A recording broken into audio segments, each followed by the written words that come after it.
Bonjour à tous.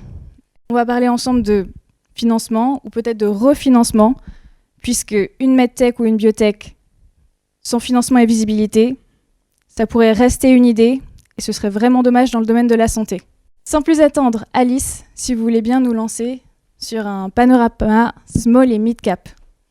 Bonjour à tous. Moi, je suis en charge de l'activité corporate chez TP ICAP, qui est un broker et une banque d'affaires dédiée au small et mid cap coté. Donc, je vais plutôt vous parler du panorama, mais côté marché boursier. Ce qu'on peut observer aujourd'hui sur le marché, c'est que finalement, il y a une espèce un peu de schizophrénie des investisseurs, puisque vous voyez un CAC 40 qui est au plus haut. Donc, vous avez l'impression que tout se passe bien, que tout va bien. Et à l'inverse, en fait, sur des small et mid cap, et particulièrement sur le secteur healthcare, on sent que c'est plus difficile, malheureusement, avec des volumes échangés qui se raréfient un petit peu et des investisseurs qui vont être beaucoup plus frileux, en fait, en termes de prise de risque. Voilà. L'un de vous souhaite rebondir ? Bonjour, moi je suis Frédéric Suterlin. J'ai fait 20 ans de Société Générale là, dans la banque d'affaires, notamment en equity capital market et en dérivés. Et j'ai rejoint Alpha Blution il y a 3 ans pour continuer de développer cette activité de financement qu'aujourd'hui personne ne veut faire, notamment les banques, qui a été désertée par les banques notamment pour des raisons réglementaires. Et donc on finance des sociétés en obligations convertibles, en equity line, en financement un peu hybride ou alternatif, quand il n'y a pas de choix. C'est-à-dire quand Alice ou quand le marché en fait ne peut pas faire d'augmentation de capital classique, donc avec des droits préférentiels de souscription par exemple, ou ce qu'on appelle des ABB, donc des blocs, des opérations d'augmentation de capital rapide.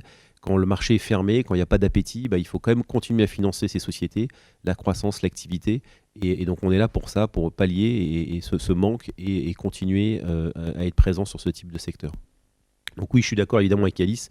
On a du mal à comprendre cette euphorie qu'on a actuellement sur les marchés, ce qu'on appelle des grosses capitalisations, donc le CAC 40 essentiellement, et c'est la même chose dans tous les pays d'Europe quasiment, même aux États-Unis, et cette schizophrénie au niveau des petites sociétés, où on a vraiment un délaissement des investisseurs, que ce soit particuliers ou professionnels, de ce segment small et mid cap, que ce soit d'ailleurs dans la santé ou dans d'autres secteurs, à part quelques valeurs qui tirent leur épingle du jeu, on est quand même en manque de liquidité, et sur nos métiers, la liquidité, que ce soit pour des opérations sur le capital classique ou alternative, c'est quand même le nerf de la guerre. Il faut de la liquidité pour pouvoir absorber et pouvoir augmenter le capital et financer ces sociétés-là.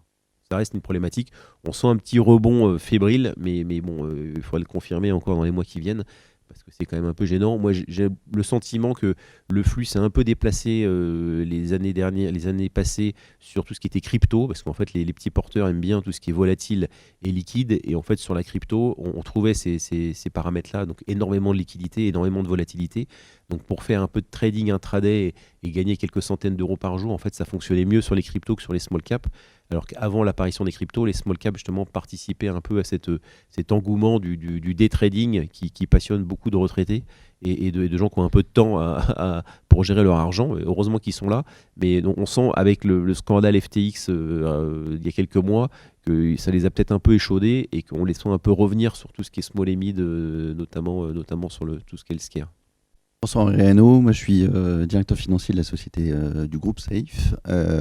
Juste pour apporter un petit élément de plus, on est dans un cercle health tech. Les health tech, on a pris à peu près un bus il y a 2 ans avec le Covid, puisque finalement c'est le chiffre d'affaires qui prenait. Et là, depuis février dernier, on a d'autres événements qui ont peut-être ralenti, je ne sais pas, là c'est votre analyse à vous, mais qui ont ralenti les investissements sur les marchés. En tous les cas, effectivement, les liquidités se sont effondrées. Mais effectivement, ça fait beaucoup d'événements sur la tech, et notamment la health tech, puisque effectivement, on a soit c'est le chiffre d'affaires qui prennent. En tous les cas, quand on appelle Madame Aimé pour lui demander alors est-ce que c'est le moment de lever de l'argent, non, en fait c'est jamais le moment. Donc à un moment il faut qu'on trouve des solutions alternatives. Alors c'est en fonction de notre typologie, je dis pas que tu dis toujours non, mais voilà, il faut trouver des solutions alternatives, et ces solutions alternatives, j'imagine qu'on va en parler, ça reste qu'un moyen, des moyens de trouver de l'argent, il y en a plein. Parlons de celui-là, ça peut être intéressant. Mais c'est vrai que l'enjeu du financement pour les medtech comme nous, il est multiple, et il faut choisir le bon au bon moment quand les conditions sont réunies. Bonjour, donc Cyril Degnaud, je suis associé au sein du cabinet Jantet, donc en charge du droit boursier. Donc ça veut dire que je m'occupe des sociétés cotées principalement sur le marché small et mid cap. Donc à la fois côté société cotée qui recherche du financement, qui s'introduisent en bourse et après qui essaient de lever des fonds ou trouver d'autres solutions de financement. Et je conseille aussi des investisseurs dans des sociétés cotées secteur small et mid cap. Donc voilà, j'ai un peu l'aspect à la fois côté société cotée et à la fois pourvoyeur de financement. Moi, j'aime pas dire non. j'aime bien dire oui, peut-être, il faut qu'on réfléchisse, on va trouver une solution. Évidemment, Alice, tu es pareil, je vais évidemment pas te caricaturer. Mais voilà, il y a toujours des solutions. Alors, je suis avocat, donc je suis à la fois acteur et spectateur de l'évolution du marché. Effectivement, sur la liquidité, c'est un sujet. Frédéric parlait du petit porteur retraité. C'est vrai que depuis notamment l'introduction en bourse de la Française des Jeux il y a 4 ou 5 ans, et après avec la crise du Covid, il n'y a pas que il y a pas que le retraité qui a du temps à gérer, il y a aussi du jeune. On a vu un rajeunissement du retail, donc des petits porteurs.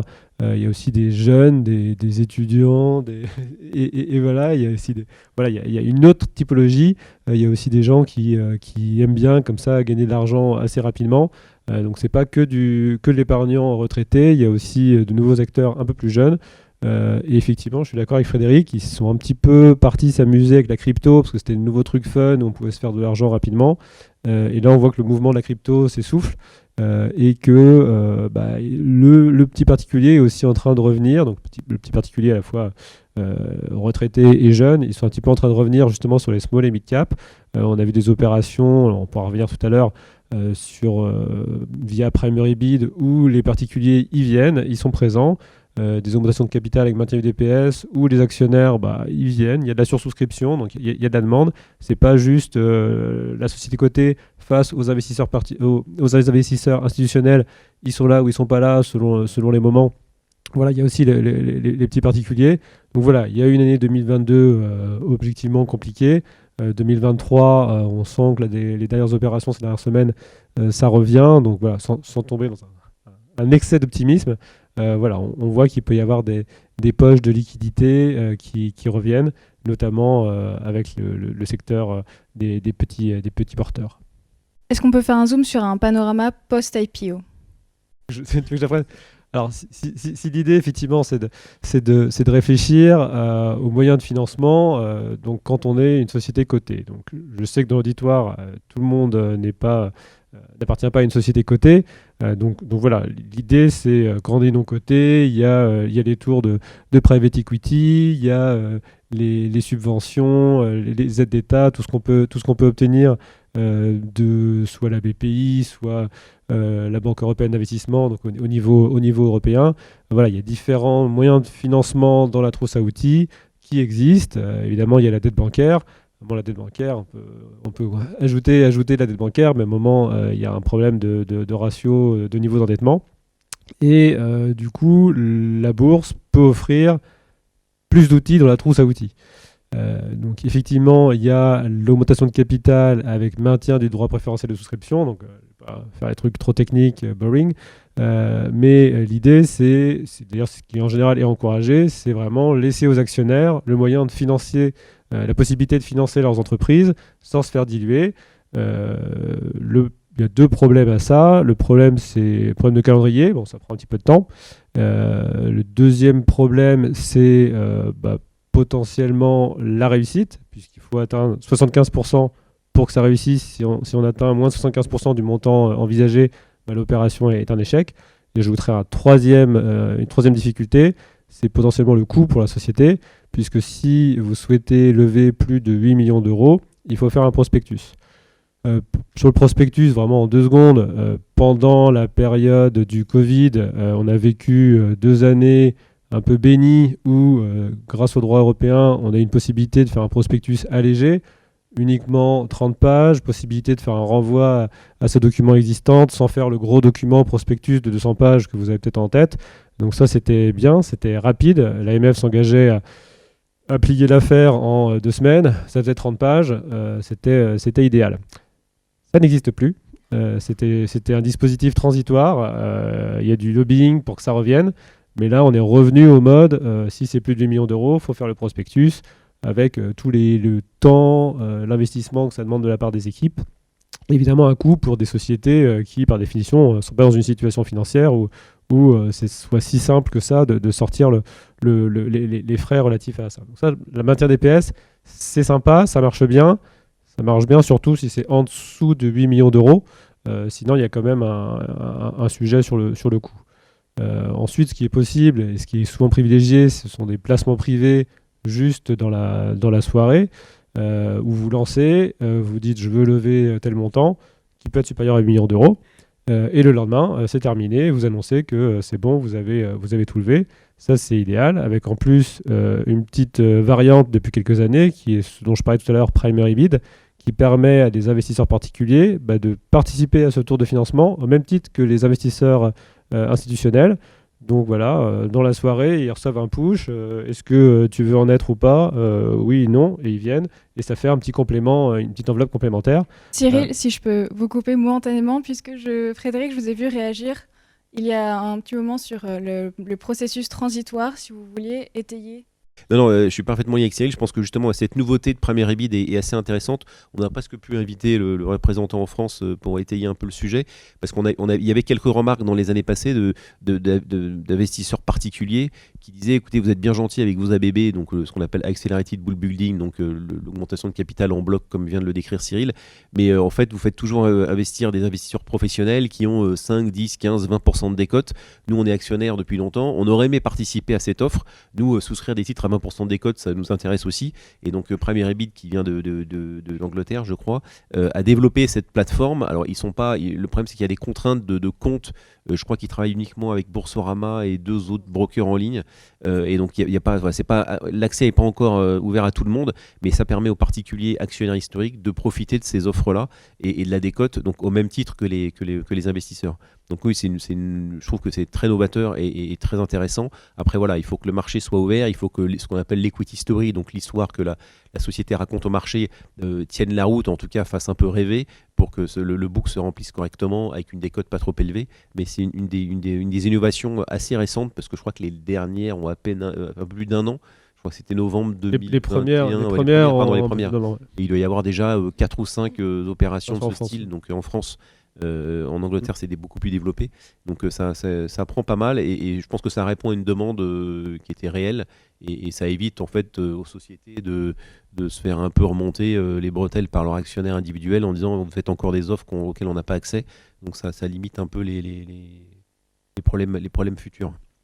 Et en complément, effectivement, alors j'aurais peut-être dû commencer par ça. Il y a un financement dans le secteur de la santé que j'aime bien et que idéalement on aimerait tous privilégier. C'est quand il y a un combiné partenariat industriel, partenariat capitalistique. C'est-à-dire quand il y a un partenaire qui conclut un accord avec vous et en parallèle, ils prennent une participation dans le capital de la société. Donc ça, c'est vrai que ça se raconte bien. C'est un beau communiqué de presse quand on dit voilà, mon partenaire, par ailleurs, a pris 10% de mon capital. C'est des moyens de se financer qui sont assez sympas à raconter au marché. Et puis voilà. Et après, il y a les augmentations de capital réservées, où là, ça peut être en augmentation de capital ou en émission de valeur mobilière donnant accès au capital. Ça veut dire des obligations convertibles, etc. Soit à prix fixe, soit à prix variable. On pourrait y revenir. Donc voilà. Je ne vais pas être long sur tout le panorama, mais l'idée, c'est de dire le marché, quand on est coté, permet d'avoir accès à des financements parfois très rapide, hein. On parlait des placements privés, ça se prépare quelques jours avant, c'est lancé et 2 jours après vous avez l'argent dans les caisses. C'est quand même quelque chose qui est assez intéressant. Faut évidemment derrière qu'il y ait des conditions de marché qui soient satisfaisantes. Il y a des opérations un petit peu plus longues pour lever plus et qui peut être un peu plus coûteuses en termes de préparation de la documentation et frais de conseil. Mais voilà, globalement, il y a un large éventail des possibles. Qui évidemment est plus large quand on est coté que quand on est non coté. Mais voilà, c'est juste pour faire le panorama comme Alexandra nous le demandait. Alice, je vous en prie. Peut-être juste un point sur les investisseurs, hein, finalement, parce que notre sujet, c'est ça, hein, c'est de trouver des investisseurs qui peuvent venir lors d'opérations. On a un sujet en France, c'est que finalement, comparativement à ce qui se passe aux États-Unis, c'est qu'on a très peu d'investisseurs spécialisés sur le secteur santé, en côté notamment. Donc ça, c'est vrai que c'est un vrai sujet. Et d'ailleurs, je pense qu'il faudrait qu'il y ait plus de gouvernement puisse œuvrer en ce sens. Donc c'est pour ça que ça revient un petit peu à ce que disait Cyril, c'est-à-dire qu'il faut essayer d'innover et de trouver finalement des investisseurs un peu différents. Alors, il y a plusieurs types, ça peut être des investisseurs stratégiques, donc effectivement partenaires stratégiques, industriels. Ça peut être aussi des investisseurs de type family office, donc qui ont sur telle ou telle thématique liée à la santé finalement quelque part un intérêt. Et ça peut être aussi des FCPI qui sont des fonds donc dédiés à l'innovation et qui ont chaque année des fonds à investir et ils doivent investir lors d'augmentation de capital. C'est pas lors d'achat de titres sur le marché, c'est vraiment lors d'augmentation de capital. Donc en fait, il faut, fonction du contexte de marché, vraiment cibler les investisseurs qu'on va aller voir. Et un dernier point, je pense, c'est qu'on a un sujet aussi de stade de maturité des sociétés. On a malheureusement eu à Paris beaucoup de déceptions de certaines sociétés cotées, donc il faut essayer de venir avec des projets qui sont peut-être un peu plus matures, un peu plus diversifiés aussi. Voilà. Est-ce que vous avez des exemples peut-être concrets ? Je pense qu'on peut donner deux exemples d'opérations dont a commencé à parler un peu Cyril et Frédéric, donc sur deux formats complètement différents. Le premier format qui est le format qui est vraiment le format qu'on pourrait privilégier quand vous êtes coté pour faire une augmentation de capital. Donc c'est ce format ABB, donc Accelerated Book Building. Comment ça fonctionne ? En fait, en gros, le broker, donc en l'occurrence nous, on organise ce qu'on appelle un non-deal roadshow, c'est-à-dire qu'on va vous faire rencontrer des investisseurs, une quinzaine, une vingtaine, une trentaine d'investisseurs. C'est ce qu'on a fait pour la société Médian, pour lequel on a levé 28 millions d'euros. Donc on leur a fait rencontrer une cinquantaine d'investisseurs français et européens. Lors de ces rendez-vous, on ne parle pas d'opération. Par contre, évidemment, le dirigeant parle de ses perspectives, de sa société. Ensuite, quelques jours avant l'opération, donc sur une période de 3-4 jours, on va initier des investisseurs. On va choisir une cible d'investisseurs qu'on va initier, à qui on va dire acceptez-vous d'avoir une information, de devenir insider. En échange, ils n'ont évidemment rien le droit de faire, ni d'acheter, ni de vendre le titre. Et on va pouvoir donc librement leur dire, voilà, la société envisage telle opération pour telle raison. On peut faire des calls aussi avec le management à cette occasion. Et un soir, à la clôture des marchés, quand on va lancer l'opération, on saura déjà, bien évidemment, qu'il y a des intérêts fermes puisqu'on a sondé des investisseurs en amont. Et on va, alors après, il y a un peu de stratégie boursière et l'investisseur aime bien venir un peu au secours de la victoire. Donc on peut dire qu'on lance une opération de 20 millions et finalement, le soir même, on lève 28 millions d'euros. Donc ce qui est intéressant, c'est que c'est des opérations qui sont sur 2 heures. C'est vraiment des opérations coup de poing. Sur 2 heures, il y a un communiqué de presse qui sort à 17h45. Et là, on peut appeler tous les investisseurs qu'on souhaite. Et parallèlement, donc PrimaryBid fait la même chose pour des investisseurs particuliers. Donc sur une soirée, on peut lever 20, 30, 40% de son capital. Juridiquement, pas grand-chose. En gros, voilà, pas de prospectus, une décision, un board et un communiqué de presse. Donc ça, c'est sur la partie, c'est l'exemple de ce qu'on a fait pour Médian, qui est une société dans l'intelligence artificielle dans le domaine de l'imagerie. Et après, on a un deuxième format qui est une opération qu'on a lancée il y a 2 jours, qui est ce qu'on a fait pour la société Global Bioénergie. Global Bioénergie donc, avait besoin de lever environ 8 millions d'euros. Donc on est en dessous du seuil du prospectus. Ils ont un actionnariat d'investisseurs particuliers, donc retail, qui est assez important. Et donc on a lancé une opération d'augmentation de capital avec droit préférentiel de souscription. Ils ont la chance d'avoir un partenaire stratégique qui est L'Oréal, donc via le fonds Bold, qui les accompagne sur cette opération. Donc ils avaient 13% du capital, donc ils souscrivent à hauteur de leurs droits dans le capital. Et ensuite, comme il y a un actionnariat qui est essentiellement du flottant, et que la société, bien évidemment, et nous-mêmes, voulions être sûrs que l'opération aille au bout, on a trouvé des investisseurs qui se sont engagés comme garants pour arriver à 75% de l'opération. Et donc, parmi ces garants, il y a ABO notamment, et d'autres investisseurs. Donc, on a eu en tout 5,5 millions d'engagement de souscription sur cette opération, sur une taille de 8 millions d'euros. Donc, vous voyez, il faut là-dessus... Et Et pour Global Bioénergie, fin 2021, on avait levé 15 millions d'euros en format ABB. Donc voilà, il faut savoir jongler un peu selon le contexte de marché et selon l'état d'esprit des investisseurs. 15 millions d'euros fin 2021 avec Premier Ebid qui avait participé quasiment à 20% non, du book. Ouais. Vous souhaitez réagir en tant que garant de l'opération? C'est une des petites. Alpha Blue Ocean a été créé à 5 ans, donc c'est quand même un fonds assez jeune. On a déjà déployé, garanti, et je ne sais même plus comment on dit en français, garanti environ 1,5 milliard d'euros de financement par 80-85 opérations, dont je pense une bonne moitié en France. On est assez jeune, on veut se diversifier, on ne peut pas faire que ça. ABO, c'est pas que de l'obligation convertible, c'est pas que de l'equity line. Donc là, oui, on se diversifie un petit peu et on regarde justement des dossiers de right issue, donc d'augmentation de capital avec DPS, pour arriver en tant que garant, pour au moins pour aider les sociétés. Donc Global Bioénergie, c'est une société qu'on connaît depuis très longtemps, pour être sûr qu'ils puissent se financer, pas forcément pour nous, parce que nous, on va prendre quelques fees de garant, mais on va pas gagner, ça va pas être ultra rentable comme opération. On préfère faire des opérations plus structurées, plus hybrides. Donc c'est une petite diversification. On est en train d'essayer de monter aussi un fonds de dette, parce qu'on rencontre des sociétés qui nous disent, vos opérations c'est bien, mais c'est dilutif. Nous, on a un actionnaire fondateur qui a 51% du capital et il veut pas se diluer, ce qui est totalement et vraiment compréhensible. Donc on va essayer de monter aussi un fonds de dette pour répondre à cette demande-là. On est en train de regarder aussi le pilier un peu private equity pour arriver en amont des opérations d'introduction en bourse. Donc on est en train de se diversifier. 5 ans, c'est petit. On est déjà une trentaine. On a, je pense, déjà fait beaucoup depuis le début. Alors on est un peu décrié. On en reviendra peut-être par notamment l'AMF qui considère que ces solutions-là sont très dilutives et font baisser les cours. Oui, elles font baisser les cours, mais si on n'est pas là ou si nos quelques concurrences, que malheureusement je trouve qu'on n'est pas beaucoup à faire ce métier-là, ne sont pas là pour financer ces sociétés-là, les sociétés elles déposent le bilan. Donc est-ce qu'il faut mieux pas un cours de bourse qui passe de 5 à 1 que de 5 à 0 parce que personne ne finance et c'est pas les banques qui vont venir sur un risque de contrepartie comme ça. Le marché n'est pas encore mature, surtout en ce moment, pour financer ces risques-là. Et donc on est là pour justement pour subvenir à ces besoins-là, pour remplacer ce que devraient faire les banques, ce qu'ont fait les banques pendant quelques années. Moi, quand j'ai quitté Société Générale en 2019, Société Générale était très présente. Il y avait CACIB, donc Crédit Agricole, et il y avait BNP. Et les trois sont partis parce que BAL 3, qui est la réglementation dictée par l'Europe sur les établissements de crédit, demandait quasiment 300% de fonds propres de la banque en face de chaque opération. Donc quand vous garantissez 50 millions d'euros de financement, quand en fait la société va venir en tirer que 10 ou 15, et qu'en face il faut mettre 150 millions d'euros de fonds propres, au coût des fonds propres des banques, notamment jusqu'en 2019-20, c'était plus du tout rentable sur le plan prudentiel. Donc les fonds comme nous se sont substitués au secteur, ou en tout cas à l'espace libéré ou déserté plutôt par les banques.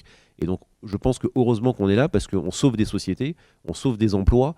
Oui, il peut y avoir un impact sur le cours de bourse. Oui, c'est dilutif. On ne le casse jamais. C'est d'ailleurs un des arguments, en tout cas, qui est très négatif de ce type de solution. C'est que c'est des solutions dilutives. Mais est-ce que le jeu n'en vaut pas la chandelle? Et on a sauvé, je pense qu'il y a eu peut-être 2 ou 3 faillites depuis que ces solutions-là existent. Je pense qu'on a sauvé des dizaines et des dizaines de sociétés. Je pense que ça se compte aussi en dizaines de milliers d'emplois. Je ne pense pas qu'aujourd'hui, comme a essayé de le souhaiter l'AMF en fin d'année dernière, d'essayer quasiment de supprimer ce type de solution, soit une bonne idée, parce qu'on aurait eu 50 ou 70 faillites dans le mois ou dans le trimestre qui aurait suivi ce type de décision. Donc il y a un gros lobbying qui a été fait au niveau de Bercy et du CIRI notamment et du Trésor, qui a compris que oui, c'est des solutions qui sont pas néfastes, mais qui peuvent être un peu dures sur le plan de la dilution et notamment sur le plan des investisseurs individuels, mais n'empêche qu'au bout du compte, on sauve des sociétés et on restructure et on n'a pas vocation à rester longtemps. Nous, plus on reste, moins longtemps on reste, plus on est content. Plus on arrive à remettre les sociétés à flot, donc à les retourner et qu'elles puissent avoir accès au marché après ou à du financement bancaire qui est un peu le Graal pour tout ce secteur-là, mieux on se porte. On est vraiment là en transition pour remettre à flot les sociétés qui ne trouvent pas d'autres financements que ces financements hybrides et alternatifs qu'on peut proposer. Et effectivement, pour rebondir sur ce que dit Frédéric, sur les financements en OCAPSA qui sont décriés et sur le fait que c'est idéalement juste un moment transitoire dans la vie d'une société. Je vais juste prendre 2 exemples. Il y a 5 ou 6 ans, il y a la société TXL qui avait eu recours à des financements en OCAPSA et qui derrière s'était fait racheter par un gros américain. Et plus récemment, dans l'imagerie médicale, la société Intrasense, qui là encore a vu l'entrée à son capital d'un partenaire lui aussi coté, la société Guerbet, également dans l'imagerie médicale, et qui aujourd'hui fait l'objet d'une OPA. Donc voilà, c'est juste pour dire que le financement d'Ocapsa, c'est pas une fin en soi. L'idée, c'est de passer un moment où tout le monde s'éloigne des sociétés parce que le financement bancaire, c'est pas possible, la maintien des PS, c'est pas possible. Bon, comment on fait? Au moins, il y a les equity lines, les Ocapsa. Alors oui, c'est dilutif. Oui, évidemment, l'investisseur, il prend les actions, il les revend sur le marché, donc ça peut avoir un impact sur le cours si la liquidité n'est pas bonne. Et je sais que François-Henri, tu as une bonne image sur la liquidité que je te laisserai peut-être développer derrière. Mais voilà, l'idée, c'est que c'est pas une fin en soi. L'idée n'est pas de vivre pendant 20 ans sous Ocapsa. L'idée, c'est de passer le moment un peu difficile à un stade du développement de la société qui requiert des financements qui, par définition, seront probablement dilutifs. Et après, voilà, de pouvoir continuer l'histoire avec d'autres moyens de financement moins dilutifs, avec une histoire boursière qu'on peut continuer à raconter autrement. Ce que tu disais sur la liquidité tout à l'heure, effectivement, c'est important dans ce genre de financement. Nous, j'ai connu plusieurs financements, et notamment des océanes.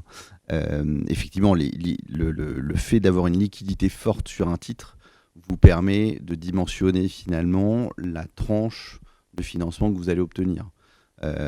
L'image à laquelle tu fais référence, c'est tout simplement imaginez un petit colorant qui va représenter les actions qui vont être émises pendant un financement. Ce petit colorant, si vous mettez une goutte d'encre dans la Seine, vous ne verrez jamais le colorant en question. Si vous le mettez dans une flaque d'eau, votre flaque d'eau, elle devient tout de suite rouge si l'encre est rouge.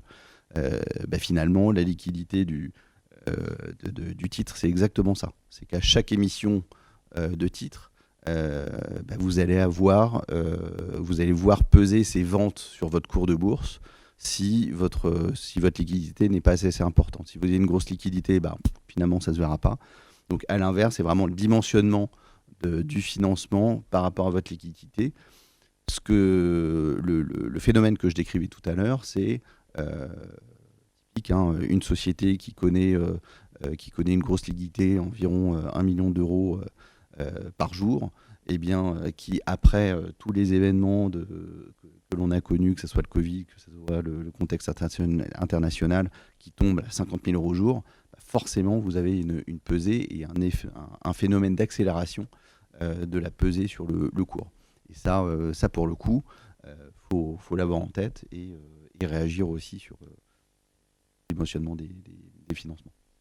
Oui, c'est tout à fait vrai, sachant qu'on considère, alors Alice, tu me contrediras si ça a changé, mais de mémoire, quand on intervient sur un marché dans le même sens, c'est-à-dire qu'à l'achat ou à la vente, jusqu'à 18-20% du volume, il ne faut pas que ça dure pendant 40 séances, mais pendant un moment donné, si on est en dessous, aux alentours de 20%, on peut considérer qu'on n'a pas d'impact et qu'on n'a pas de tendance et d'influence positive si on a l'achat ou négative à la vente sur une tendance boursière. Le problème, et on l'a dit tout à l'heure, c'est que c'est dans ce type d'opération, le nerf de la guerre, c'est la liquidité. Sauf que là, on trouve que la bad presse, et notamment l'AMF, etc., a fait tellement de mauvais buzz sur ce type d'opération que même si on sort une opération qui est bien ficelée, donc une société qui fait 100 millions, par exemple, de capitalisation boursière, où on fait une ligne de moins de 10 millions, donc on parle de 10% de la capitalisation boursière, avec peut-être des volumes de 5 millions d'euros par mois, et nous, on va peut-être la financer à hauteur de 500 ou 1 million, donc qui est normalement quelque chose qui est complètement indolore, qui passe très facilement, même malgré ça, quand on annonce ce type de financement, il y a un impact négatif sur le cours parce que en fait, les gens fuient la société en disant ça y est, c'est dilutif, sans comprendre forcément pourquoi. Alors en plus, la communication maintenant est de plus en plus, je dirais, contrainte, et donc on arrive à des communiqués qui font 20 ou 25 pages, en fait, qui sont incompréhensibles parce qu'il y a des tableaux de chiffres de dilution dans tous les sens. Donc nous, on milite pour avoir une communication peut-être un peu plus ciblée, un peu plus brève, mais qui explique vraiment les risques, les enjeux, comment ça fonctionne, et avec quelque chose qui est simple à lire et à comprendre. Là, je pense que moi, j'ai dû lire une fois dans ma vie un vrai prospectus, soit d'introduction en bourse ou de commencement de capital assez costaud. C'est extraordinaire, hein, c'est très riche, c'est extrêmement dur et lourd à lire et à écrire, mais personne ne lit ça, quoi. On va lire à l'arrière le résumé des facteurs de risque qui sont à la 85e page. Donc je pense qu'il y a un peu de rationalisation à faire, et surtout pour éduquer les investisseurs, parce que l'AMF, en fait, la problématique de l'AMF, et on la comprend totalement, c'est qu'ils ont reçu quelques centaines de plaintes l'année dernière d'actionnaires individuels qui avaient perdu du patrimoine en achetant des biotech et des medtech. Sauf que je pense que quand on investit, et notamment quand on va à l'introduction en bourse de ce type de société, il faut être conscient que la probabilité que ces sociétés fassent appel à des financements dilutifs dans les 18 ou 24 mois, et pour certaines c'est même avant, après l'introduction en bourse, elle est extrêmement forte. On sait que les banques ne financent pas ces sociétés-là, que les fonds spécialisés en France, on le disait tout à l'heure, sont très très rares. On n'est pas aux États-Unis, je pense qu'on doit avoir 25 ou 30 ans de retard par rapport aux États-Unis. Donc il n'y a que les financements dilutifs, qui soient en augmentation de capital sur le marché ou via les solutions alternatives qu'on propose. Donc à l'introduction en bourse, je pense qu'il n'y a pas assez de sensibilisation. Alors après c'est vrai, le travail est extrêmement bien fait sur, voilà, on introduit une société en bourse qui fait de la recherche sur le cancer du pancréas, qui a une indication qui n'est pas suivie, c'est extraordinaire, ils vont sortir leur phase 1, 2, 3 dans les 10 ans qui viennent, donc tout le monde est euphorique, tout le monde a envie d'acheter, sauf que quand on a un patrimoine de 100, on ne met pas 25 ou 30% de son patrimoine sur des sociétés biotech, c'est ultra risqué. Je pense qu'il y a une éducation de l'actionnariat individuel à faire, qui doit passer, je ne sais pas par quel biais, mais qu'il faut faire, parce que c'est comme si, je prenais l'exemple un peu absurde d'acheter un ticket d'euro-million le vendredi soir, de perdre évidemment, et d'aller porter plainte à la Française des Jeux le lundi matin. Oui, bah, le risque, il est c'est à peu près la même chose. Donc on peut pas investir dans des biotech sans comprendre et sans avoir la conscience du risque de dilution qu'il y a sur ce type de société, parce que malheureusement, les banques pas. La BEI fait un très bon travail, mais les délais sont extrêmement longs. La BPI ne peut pas porter tout le secteur à bout de bras. Et les 2-3 fonds qui sont un peu spécialisés sur ces secteurs-là, pareil, quoi, ils choisissent vraiment les indications. Pour le coup, ils comprennent très bien les fondamentaux des sociétés et ils vont faire vraiment du stock picking et ils ne vont pas financer tout le secteur. Donc on a vraiment un mauvais pressentiment, j'ai l'impression, depuis quelques mois, en disant voilà, et on a des sociétés qui nous disent mais nous on n'a pas le choix, quoi. Si on ne met pas ça en place, on dépose le bilan. Et encore une fois, je pense qu'il faut arriver, et je pense que ça vaut le coup, hein. Nous on vient plutôt nous chercher qu'aller chercher les sociétés. On vient plutôt nous chercher en disant voilà, et on croit au business model des sociétés qui viennent nous voir, en disant voilà, on a besoin de financement, on en a peut-être pour 12, 18, 24 mois, mais on arrive à la fin de la phase clinique, on arrive à une période où on a besoin de plus d'investissement pour recruter des patients. Donc c'est quelque chose de très tangible, c'est pas pour financer du BFR basique. Et donc je trouve ça dommage que soit tant décrié, alors qu'en fait on a vraiment retourné pas mal de sociétés. Et encore une fois, les 2-3 qui ont fait faillite, elles ont fait faillite vraiment sur des problèmes pas boursiers, mais des problèmes vraiment de produits, quoi. Je pense à Stentis qui avait vraiment un produit assez innovant en termes de stent en matière titane, mais qui a été absorbé, en tout cas qui a été écrasé par tous les gros américains. Pareil, c'est des problèmes de positionnement ou de produit. Donc à un moment donné, nous on arrête parce qu'on se dit voilà, ça sert à rien de continuer à injecter de l'argent dans des sociétés qui ont nulle part parce que le marché est bouché. Mais celles qui sont vraiment innovantes, celles qui apportent vraiment des choses qui sont différenciantes, moi je trouve ça très dommage de ne pas continuer à les financer, quoi. Je vais peut-être juste rebondir sur ce que disait Frédéric sur ce qu'on appelle en mauvais français le use of proceeds, donc ce qu'on fait de l'argent levé. C'est clairement un point important, et notamment par rapport au financement dilutif. Si en face du financement, la société n'indique pas clairement au marché à quoi va servir l'argent, derrière on se retrouve effectivement avec tous les tombereaux de courriers adressés à l'AMF ou aux dirigeants en disant je comprends pas, qu'est-ce que vous faites de l'argent il a servi à quoi, c'est pour vous acheter une grosse bagnole et tout. Enfin, voilà. Après on rentre un peu dans ce populisme de super, vous avez levé de l'argent, moi ça m'a dilué, j'ai perdu tout mon patrimoine, et qu'est-ce que vous avez fait de l'argent? Donc c'est vrai que plus vous avez une histoire à raconter, expliquer clairement à quoi sert l'argent, mieux ce type de financement sera accepté par le marché et les actionnaires. Plus la communication sur pourquoi je lève de l'argent et à quelle destination a de l'importance et de la création de valeur, plus on va pouvoir se rapprocher d'opérations de marché plus classiques comme ABB ou Right Issue, parce qu'on est sur les opérations plus transformantes, où il y a vraiment un élément souvent qui est un peu changeant, où on va peut-être faire de la croissance externe, on va développer une autre solution, on va explorer un autre univers. Alors quand c'est un peu, je dirais un peu le tout venant, alors on peut mettre ça dans le BFR, mais quand c'est pour financer de la phase clinique, du recrutement de patients, c'est plus facile de passer par des solutions un peu alternatives parce que le marché n'aime pas trop le financement du tout venant, du bas de bilan par des opérations plus structurantes de marché comme la Right Issue ou la BB, quoi. Alice, François-Henri, vous souhaitez réagir? Pas particulièrement. Le use of proceeds, on essaye à chaque fois de l'adresser parce que déjà c'est une obligation. On a des autorités qui nous le rappellent et elles font bien, c'est normal. Après, la vie d'une société varie énormément. Juste un petit... j'ai une petite pensée. On a fait une croissance externe en 2020. La réalisation s'est faite en plein Covid. Et finalement, on avait beau adresser un sujet très précis, créateur de valeur, pour le coup, encore une fois, c'était pas le moment, puisque les marchés étaient un peu attentifs sur ce qui allait se passer de cette crise sanitaire. Et pourtant, ça nous a permis de faire cette croissance externe. Et voilà, on est devenu, maintenant on est intégrateur et un fabricant de A à Z, de la barre de titane jusqu'à l'implant pédiculaire. Donc voilà, encore une fois, le use of proceeds, oui. Mais il y a peut-être un point, c'est qu'il y a un sujet aussi de taille de capitalisation boursière pour les investisseurs.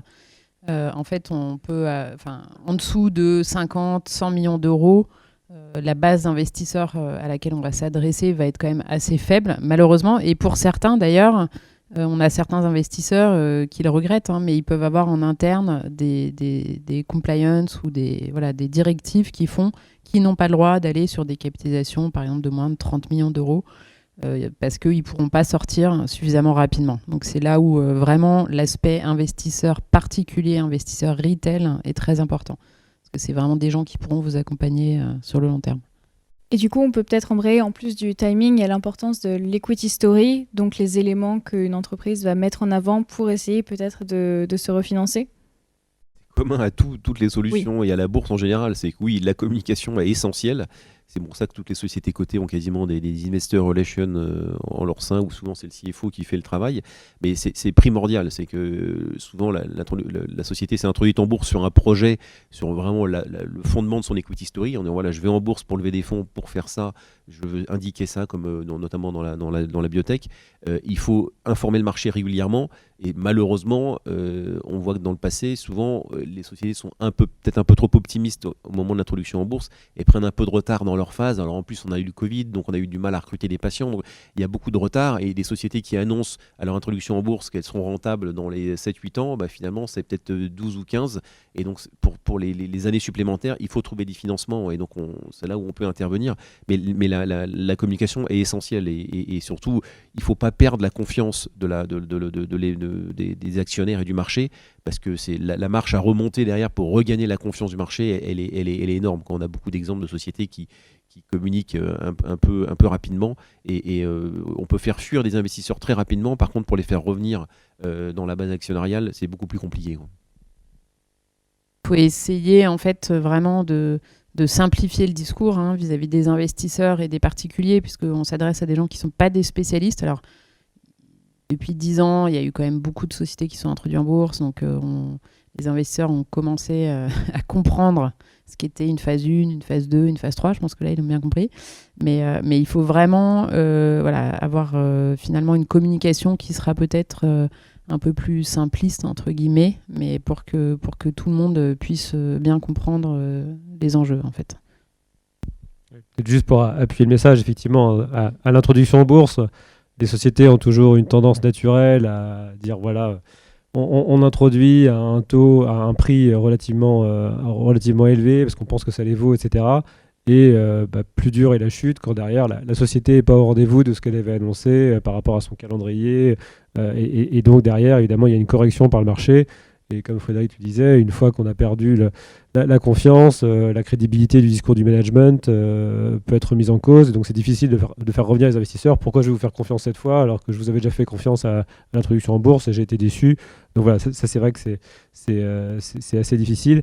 Et après, sur la simplification du discours, je suis assez d'accord. Il faut, sans forcément être simpliste, mais en tout cas essayer d'être plus simple sur voilà ce qu'on fait, voilà où on veut aller, voilà où on est, voilà où on va. Après, je crois que Frédéric t'en parlait tout à l'heure, dans les prospectus, il y a 40 pages que je vais qualifier de tue-l'amour de facteurs de risque, qui est tout ce qui peut arriver d'horrible à la société et donc aux investisseurs. Voilà, il peut vous arriver ci, il peut vous arriver ça. Bon, ça vient des États-Unis, c'est une façon pour la société de se protéger aussi en disant voilà, je vous l'avais dit, c'était écrit page 58 que ça pouvait arriver, c'est arrivé, c'est normal, de toute façon on a listé tout ce qui risquait d'arriver. Donc voilà, d'un côté il y a toutes ces pages pour se protéger, en disant voilà, je vous l'avais dit, et puis la vérité c'est qu'ils arrivent parfois tous bouche en cœur à l'introduction en bourse, et derrière c'est les premiers à se plaindre ou à corriger sévèrement le cours, et après c'est très difficile de les faire revenir. Il y a un équilibre effectivement dans la communication financière. Je pense qu'effectivement il faut essayer d'améliorer au début, évidemment qu'elle reste derrière de qualité pendant toute la vie de la société cotée. Et dans ton sens, effectivement, on a dû introduire dans la liste des facteurs de risque le risque de guerre. Donc voilà, effectivement, on l'a introduit, mais toutes les boîtes cotées l'ont fait. Et donc voilà, et c'est vrai qu'on doit à chaque fois finalement jongler entre la simplification d'un discours pour être intelligible pour un investisseur, mais à l'inverse, aller rajouter des facteurs de risque, des tableaux de dilution, et ça en fait, ça aide pas à faire passer un discours simple d'une boîte, quoi. C'est clair. Du coup, pour faire passer un discours simple, est-ce que vous avez des pistes, outre effectivement l'éducation et peut-être moins de pages de tue l'amour? Est-ce que vous préconisez plus de rencontres one-on-one ou pas? Non, ce qui peut être intéressant, c'est d'avoir des approches, par exemple, thématiques ou des matinées. On prend un peu plus de temps avec les investisseurs, avec des KOL. Voilà. Donc, c'est peut-être ce genre de choses qui peut être plus parlant. Après, je pense à une très, très belle société cotée qui s'appelle Medincel, qui quand même est un bon exemple, parce que j'aurais avoir quand même une note positive pour montrer que voilà, quand les choses se passent bien, on peut aussi avoir un beau parcours boursier. Ils ont une IPO qui s'était quand même plutôt bien passée, et aujourd'hui beaucoup d'investisseurs institutionnels au capital, et notamment des fonds ESG. Donc ça, c'est une thématique dont on n'a pas énormément parlé, mais les fonds ESG de plus en plus ont de l'argent à déployer, donc c'est aussi une thématique importante. Donc voilà, quand les choses se passent bien, on peut avoir aussi un beau parcours boursier. Merci pour cette note rassurante.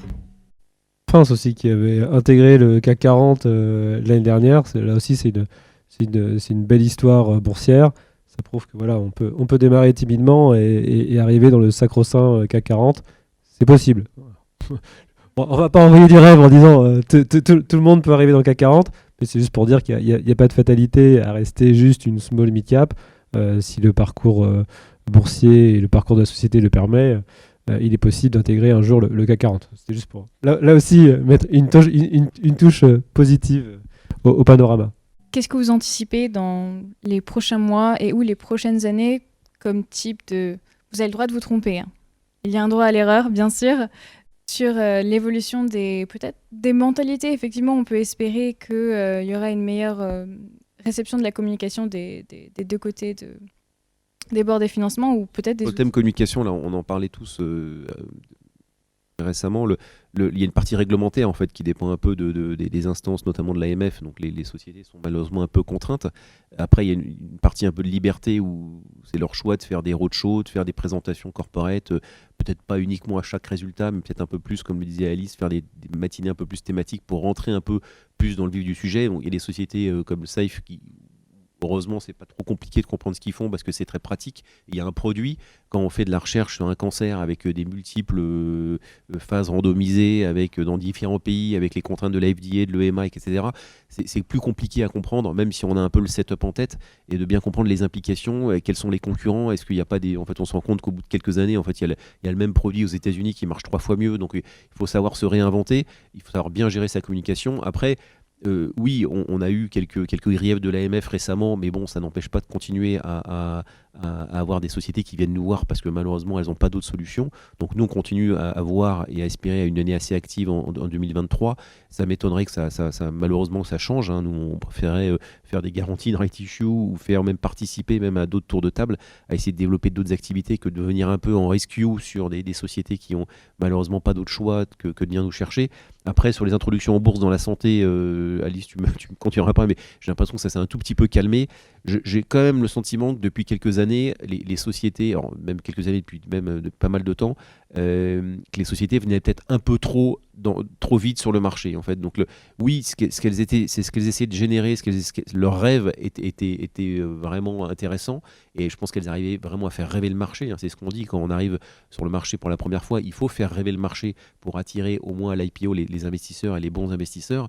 Le problème, c'est que souvent, on avait des VC, donc des fonds au capital qui voulaient peut-être monétiser leur participation un peu trop vite, parce que c'est des fonds qui ne sont pas comme nous, un family office. Donc, on n'a pas de problème de rendre l'argent aux investisseurs rapidement, parce qu'on n'a pas cet horizon-là. Quand on est contraint, comme dans un fonds d'investissement classique, de rendre l'argent au bout de 5 ou 7 ans, il faut qu'on puisse, pour le rendre, il faut bien le monétiser. Donc, une des façons de monétiser ça, c'est d'aller à l'IPO. Mais là, malheureusement, souvent, c'est un peu tôt, quoi. Qu'on est juste en phase 1 ou en phase préliminaire, on sait qu'on en a encore pour 10 ans, que seulement en Europe. Et donc, il y a peut-être, je pense que les sociétés peut-être restent le privé le plus longtemps possible. La bourse, c'est bien, mais ça reste quand même une sacrée contrainte. Je pense que François ne me dira pas le contraire.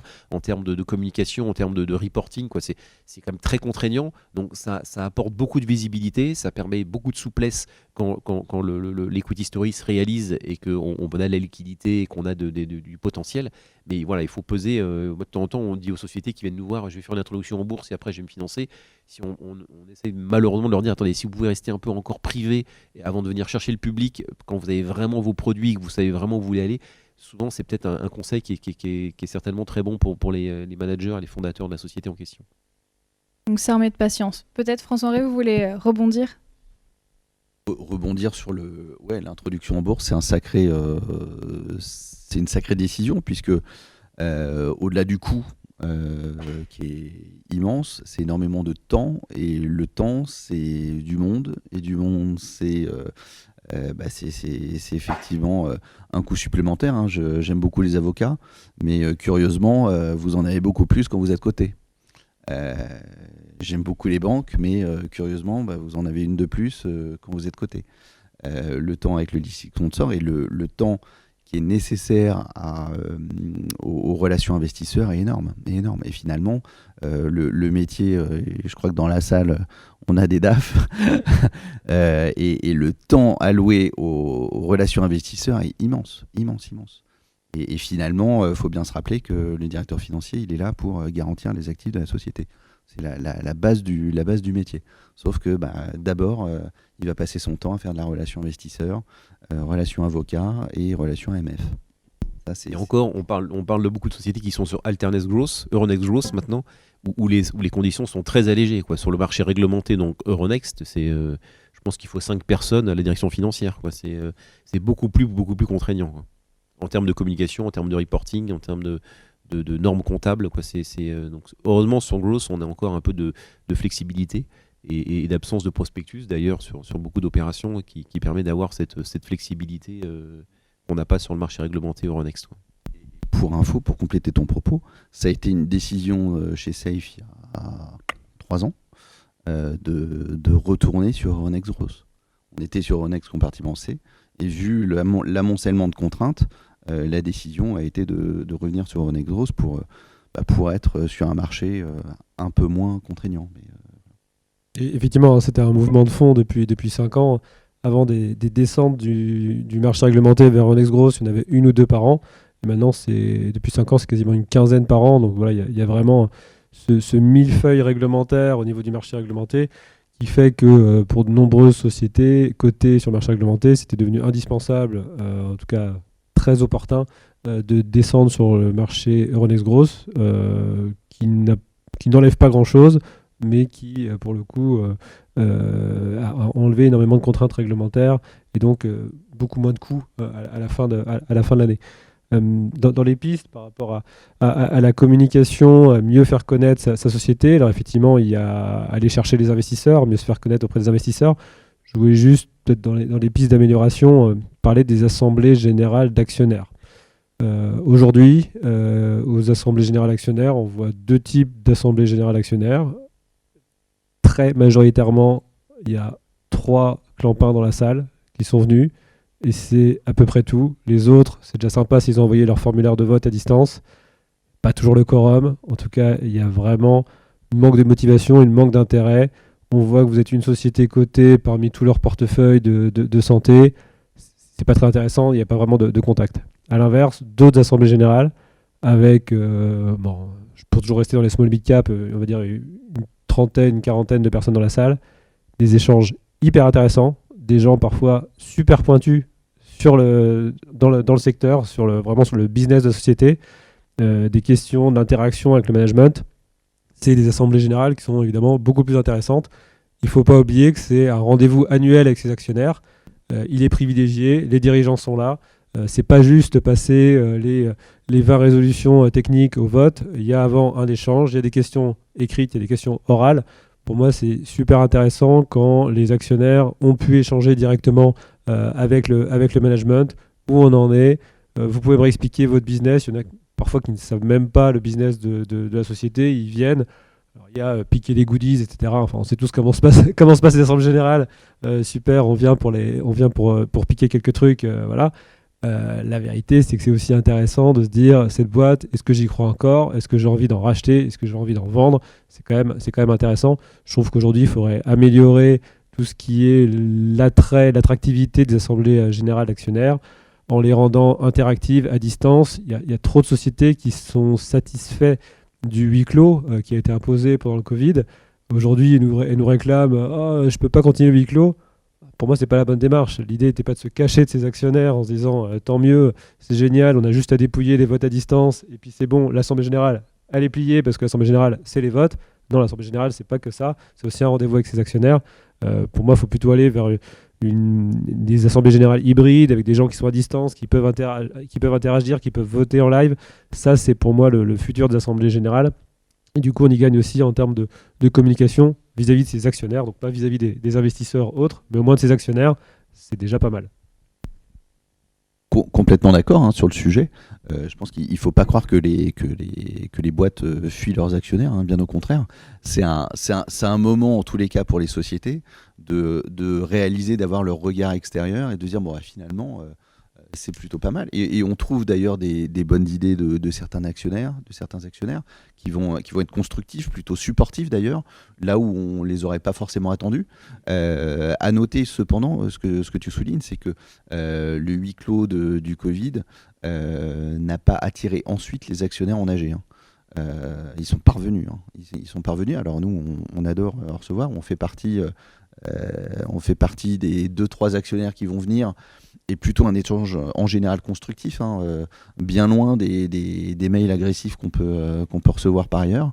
Alors qu'à d'autres époques, j'étais dans une autre société dont on a parlé tout à l'heure, où effectivement on réunissait des salles entières d'actionnaires où il y avait un échange qui était intéressant.